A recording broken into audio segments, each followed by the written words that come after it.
Pemirsa Organisasi Pangan Dunia (FAO) mengingatkan wabah corona bisa berdampak pada krisis pangan dunia. Oleh karena itu, Presiden Joko Widodo menginstruksikan kepala daerah memperhatikan pasokan pangan di daerahnya. Hal itu disampaikan Presiden dalam rapat virtual di Istana Merdeka, Jakarta, Senin pagi.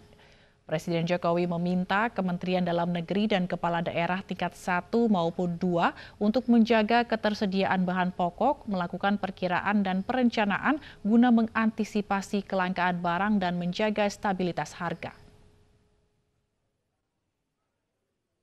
Yang ketiga, perlu saya ingatkan lagi untuk mungkin ini Pak Menteri Dalam Negeri agar menjaga gubernur, bupati, wali kota diingatkan untuk menjaga ketersediaan bahan-bahan pokok, membuat perkiraan-perkiraan ke depan sehingga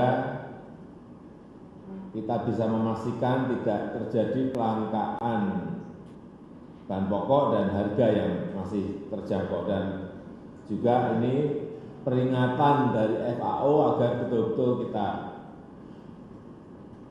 perhatikan, kita garis bawahi mengenai peringatan bahwa pandemi COVID-19 ini bisa berdampak pada kelangkaan pangan dunia atau krisis pangan dunia.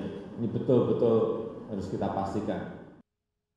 Ribuan buruh perusahaan yang memproduksi sepatu di Subang, Jawa Barat dirumahkan oleh pihak manajemen dengan alasan ekonomi yang memburuk karena corona. Mereka yang dirumahkan merupakan buruh yang memiliki masa kerja kurang dari 3 bulan.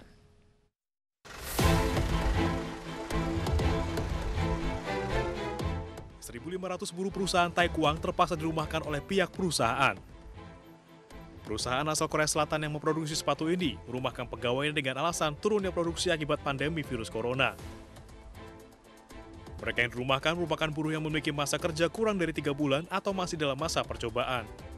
Diberhentikan sementara, yaitu para pekerja percobaan. Belum 3 bulan, itu belum masuknya pekerja tetap, masa percobaan diberhentikan sementara. Jumlahnya berapa?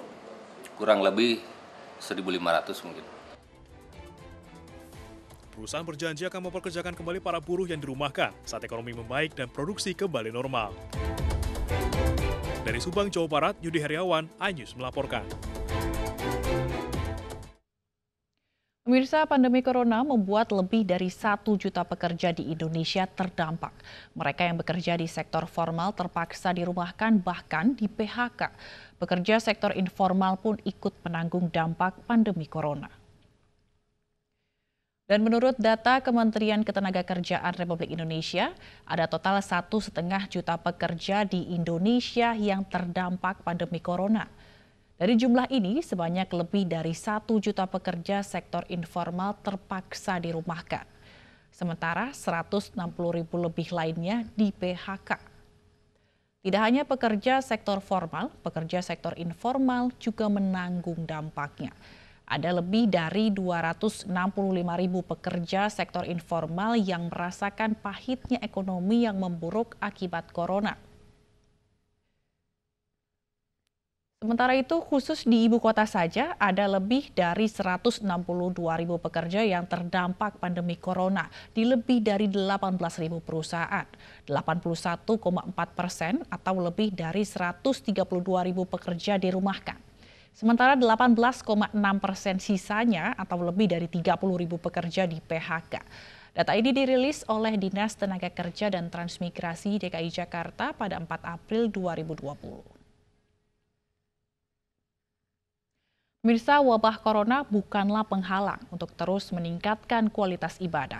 Meski harus dilakukan di rumah masing-masing, namun saat ini merupakan momen yang tepat untuk mendekatkan diri pada Tuhan Yang Maha Esa.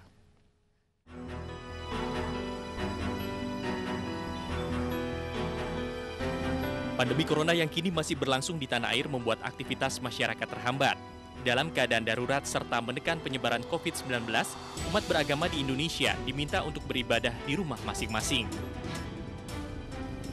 Majelis Ulama Indonesia mengingatkan agar umat Islam tetap khusyuk dalam beribadah di rumah serta memperbanyak doa. MUI sendiri pada 16 Maret lalu telah menerbitkan pedoman pelaksanaan ibadah saat wabah corona. Umat Islam yang akan berpuasa Ramadan pada 23 April mendatang diminta untuk menjalankan sholat tarawih di rumah. Sahur secukupnya, di dalam sahur ada barokah. Berbuka secukupnya, di dalam berbuka ada kesehatan dan juga ibadah. Sholat di rumah, jangan jadikan rumahmu kuburan yang tidak pernah disinari oleh ibadah dan juga aktivitas Al-Quran. Hari ini hikmah COVID-19 menjadikan rumah kita bercahaya dan juga menjadi sentral kegiatan keagamaan. Pandemi corona bukan halangan untuk beribadah, namun bisa dijadikan momentum untuk mendekatkan diri pada Tuhan. Pembatasan kerumunan sendiri tidak berarti untuk membatasi ibadah. Menghindari kerumunan dalam konteks saat ini justru adalah salah satu bentuk ibadah kepada Tuhan Yang Maha Esa. Tim Liputan iNews melaporkan.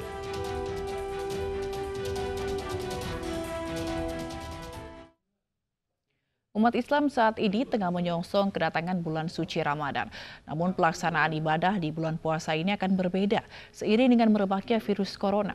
Berikut dialog iNews sore bersama pimpinan Pondok Pesantren Darut Tauhid Bandung, Kiai Haji Abdullah Gimnastiar terkait pelaksanaan ibadah di bulan Ramadan. Assalamualaikum, kumaha damang, A? Waalaikumsalam warahmatullahi wabarakatuh. Alhamdulillah sehat Ya. walafiat. Iya, A, langsung saja, barangkali AA sudah mendengarkan atau mendapatkan ada 15 panduan dari Kementerian Agama mengenai pelaksanaan ibadah di tengah COVID-19. Seperti apa tanggapan AA? Ya, bagi umat yang beriman, khususnya umat Islam, bahwa kejadian apapun yang ditakdirkan Allah itu pasti yang terbaik. Pasti ada hikmahnya, tidak ada yang kebetulan, tidak ada yang sia-sia. Dalam situasi seperti ini Allah memberikan variasi bentuk ibadah lain yang mungkin kalau pada waktu keadaan normal kita tidak menikmatinya. Sekarang kita tahu bahwa dalam Islam sudah siap mengakomodasi dalam segala situasi. Sehingga tidak ada sebetulnya larangan ibadah di masjid, yang ada adalah dipindahkan dari masjid ke rumah sehubungan dengan menjauhi kerumunan. Niatnya sudah sampai kepada Allah. Siapapun yang berniat ke masjid, Allah tahu dapat pahala. Dia tidak ke masjid karena biasa ke masjid juga sudah dapat pahala. Lalu patuh kepada seruan ulama juga jadi ganjaran. Lalu patuh kepada seruan pemerintah itu juga jadi ganjaran. Dan menjauhi peluang yang membinasakan diri, mencelakakan orang lain, itu pun jadi ganjaran. Jadi sebetulnya sendiri beribadah di rumah tuh yakin sekali ini bagian amal yang memang Allah inginkan dalam situasi seperti ini. Dan rahmat Allah turun di rumah kita karena banyak ibadah, banyak baca Quran, banyak belajar.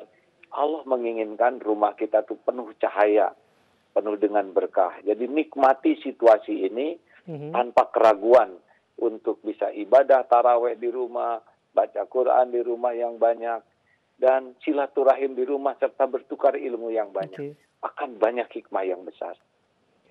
Bagaimana soal salat tarawih saat corona, A? Sama saja. Sebetulnya Rasulullah kan di masjid itu hanya 3 kali. Sesudah itu Rasulullah sholatnya di rumah karena khawatir menjadi kewajiban bagi umat. Maka nikmati saja sholat tarawih di rumah. Usahakan Bapak bisa jadi imam atau anak yang punya kemampuan membaca Al-Quran dengan benar bisa jadi imam. Nikmati takdir diberi kesempatan ibadah bersama di rumah ini sebagai kesempatan yang sangat langka, yang mungkin belum tentu ada lagi di saat-saat ke depan. Banyak yang tanya juga ini, ya, kalau sholat pakai masker boleh tidak? Oh ya bolehlah sholat pakai masker kalau tujuannya untuk mencegah kerusakan, mencegah kan inti dari Islam itu adalah mencegah dari sesuatu yang merugikan, mencelakakan. Keselamatan, diri selamat, lahir selamat, batin selamat, dunia selamat, akhirat selamat, diri selamat, juga menyelamatkan orang lain. Kalau pakai masker itu menjadi jalan keselamatan, mencegah terjadinya kemudaratan, itu lebih utama daripada sesuatu yang mendatangkan kemanfaatan.